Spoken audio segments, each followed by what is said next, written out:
কেন জামায়াত সহ ইসলামী দলগুলো যৌথ আন্দোলনে নামতে চায়? তারা কি বিএনপি বিরোধী কোনো জোট প্রস্তুতি নিয়ে এগোচ্ছে? কেনই প্রশ্ন? প্রেক্ষাপট জানার চেষ্টা করা যাক।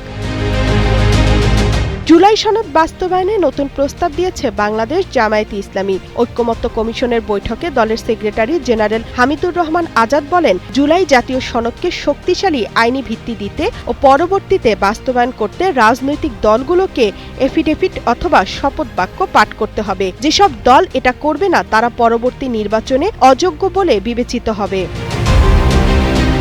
জুলাই সনদ বাস্তবায়নে বিএনপির সংসদের ওপর ন্যস্ত করার পক্ষে এমনটা জানান বিএনপির স্থায়ী কমিটির সদস্য সালাউদ্দিন আহমদ।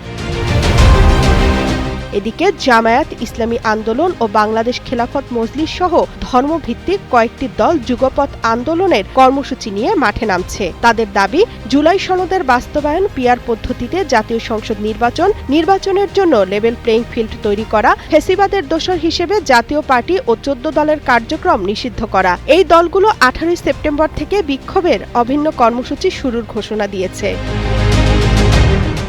বাংলাদেশ খেলাফত মজলিস রোববার সংবাদ সম্মেলন করে যুগপৎ আন্দোলনের শরিক হিসেবে কর্মসূচি ঘোষণা করেছে। দলটির ঘোষিত কর্মসূচি অনুযায়ী তারা 18 সেপ্টেম্বর ঢাকায় বিক্ষোভ মিছিল করবে। পরদিন 19 সেপ্টেম্বর বিক্ষোভ মিছিল করবে বিভাগীয় শহরগুলোয়, আর জেলা উপজেলায় তারা বিক্ষোভ মিছিল করবে 26 সেপ্টেম্বর। পদ্মা সেতু, মেট্রো রেল এবং এলিভেটেড এক্সপ্রেসওয়ে নির্মাণের গর্বিত অংশীদার বসুন্ধরা সিমেন্ট। সোমবার একই কর্মসূচি ঘোষণা করে জামায়াতে ইসলামীর নায়েবে আমির সৈয়দ আব্দুল্লাহ মোহাম্মদ তাহের।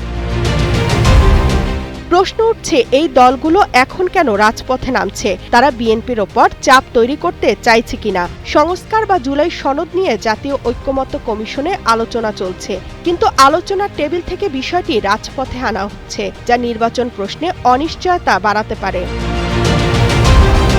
যদিও জামায়াত ইসলামী আন্দোলন বা খেলাফত মজলিসের নেতারা এসব বক্তব্য মানতে রাজি নন। তাদের বক্তব্য হচ্ছে, সংস্কার বা জুলাই সনদ বাস্তবায়ন করা না হলে নির্বাচনের পরে তা বাস্তবায়ন করা হবে কিনা সেই সন্দেহ তাদের রয়েছে।